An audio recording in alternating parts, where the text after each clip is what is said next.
I wouldn't mind at this point if Caitlyn just started her villain arc. She needs to start putting her foot down because some of this stuff is getting a little wild. She comes into the WNBA, her biggest life dream to play professional basketball. She comes to the WNBA. She gets a special whistle the opposite way because she's getting fouled and flagrant fouled, and just the defense that they're playing on her is actually insane. Yet despite all that, has an incredible rookie season. And then on top of that, people are using her name for their hidden agendas on both sides. People are just using Caitlyn's name. And then if she says something, it's not enough. If she doesn't say anything, she never wants to speak out about anything.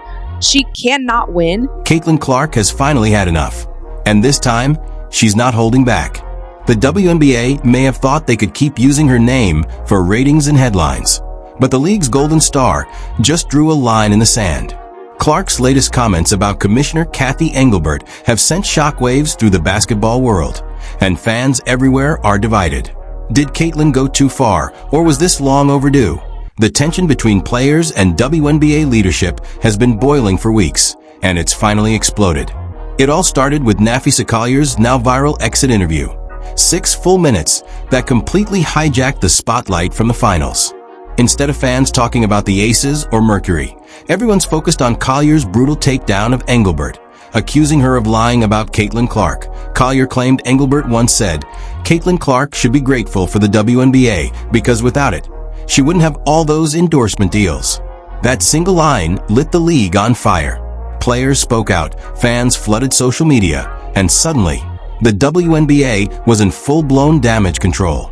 Engelbert tried to calm things down with a press conference before Game 1 of the finals. But if anything, it only made things worse. You continued to express that you're disheartened by the characterization of your conversation with Nafisa Collier. Just again, seeking clarity. Did you in fact say that Caitlin Clark should be grateful she makes $16 million off the court? Because without the platform that the WNBA gives her, she wouldn't make anything? And do you actually feel that way, that without this platform, players like Caitlin Clark wouldn't be making what they do off the court? Yeah, obviously, I did not make those comments. Caitlin has been a transformational player in this league.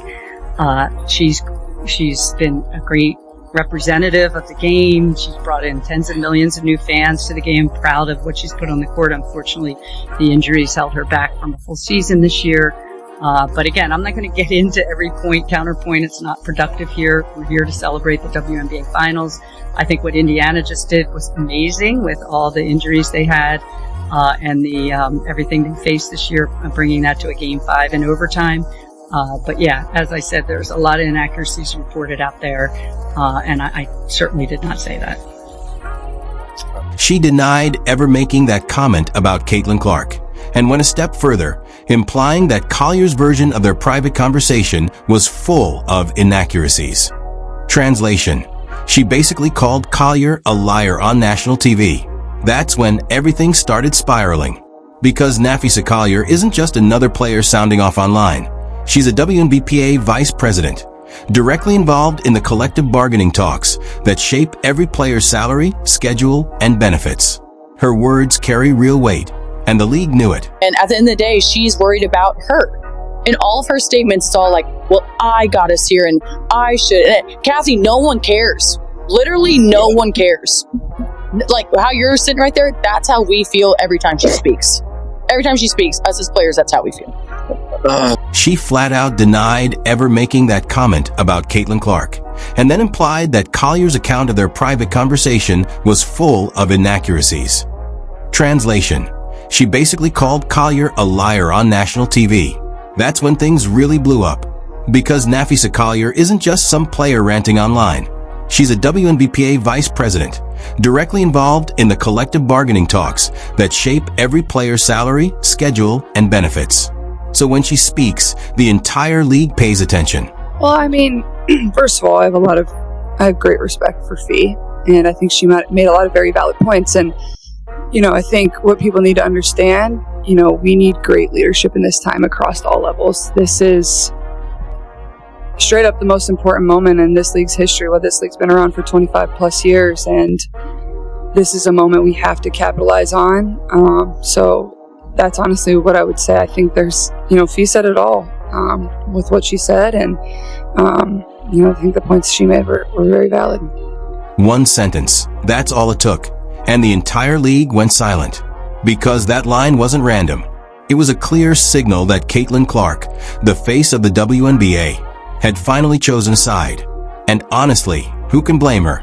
This is the same league that's used her name to sell tickets, boost TV ratings, and push every brand deal imaginable. All while letting her get tossed around on the court like at a wrestling match that, let's not forget, her rookie season. Caitlin was fouled harder than anyone else in the league, shoved, hacked, elbowed. And somehow, the refs just kept swallowing their whistles. People called it physical play. But let's be real. If those same hits happened to LeBron James or Stephen Curry, we'd be watching free throws every 5 minutes. When the commissioner finally gets a chance to show she cares about player safety, but instead uses Caitlin's name to protect the league's image. It's no wonder Clark's patience ran out. And that's when things went off the rails. Right after Cathy Engelbert's press conference, the one where she denied Nafisa Collier's accusations. She claimed she'd been in touch with Collier to set up a private meeting and clear the air. But before that could even happen, Collier canceled. She straight up refused to talk to her. ESPN broke the story first, and the wild part? Engelbert found out about the canceled meeting from the media, not from Collier herself. That's how bad it's gotten. The WNBA Commissioner, the most powerful figure in women's basketball, is finding out about canceled meetings through Twitter alerts. And this is where Caitlin Clark re-enters the story, after Collier pulled the plug several players, including some of Clark's own teammates, like Lexi Hull, publicly backed Collier. They said she wasn't wrong, that the league's leadership had completely lost touch with reality.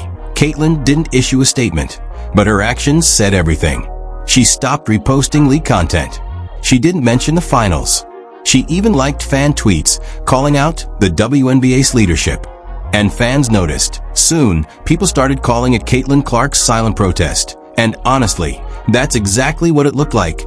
A quiet but powerful statement from the biggest star the league has ever seen.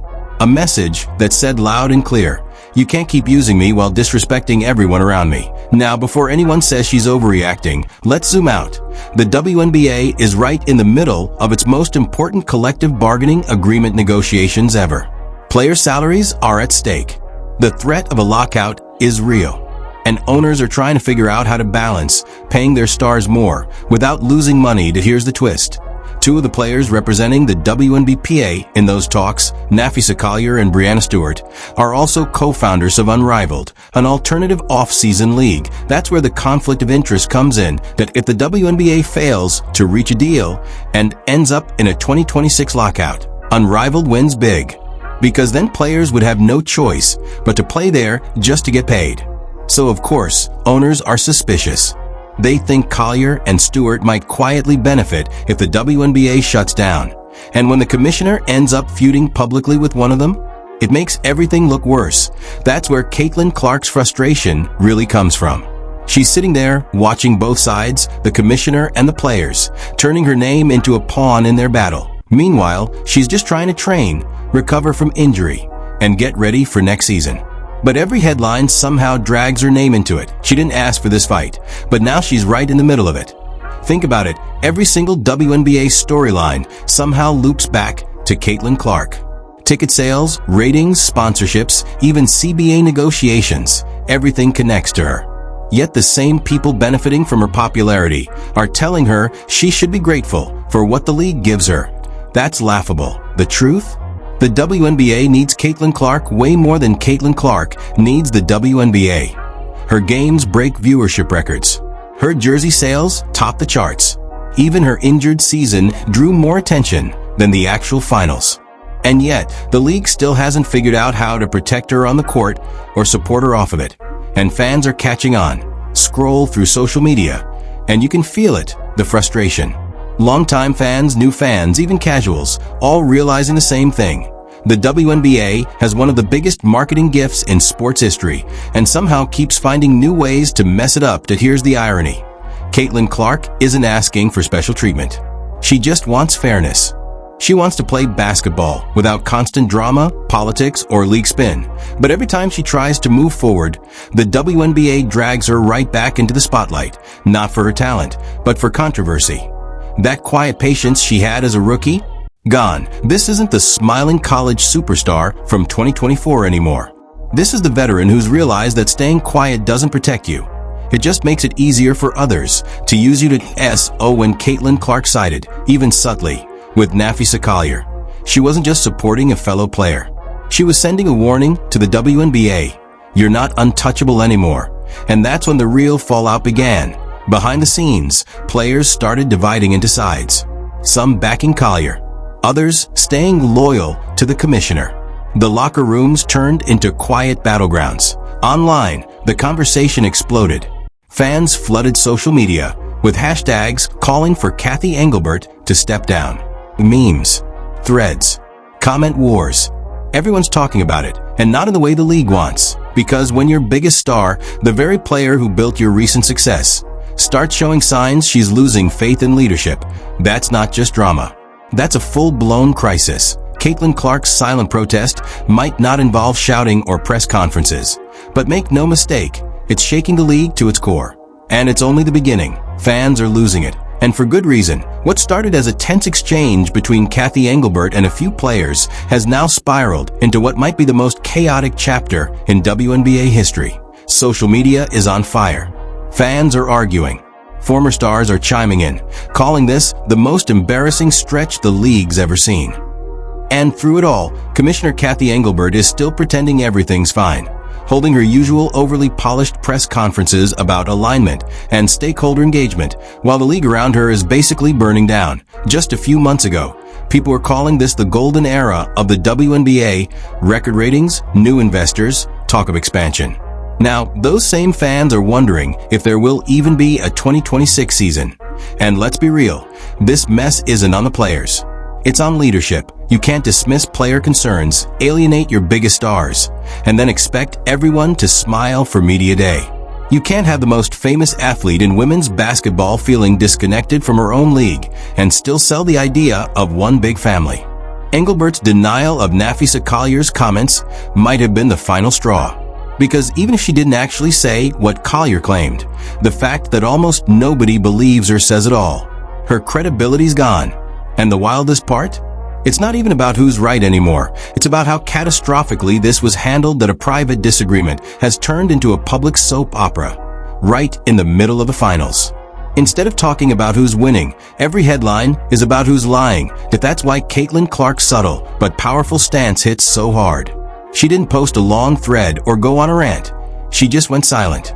No reposts, no finals mentions, no league promos. And that silence is deafening. Fans feel it. Sponsors feel it.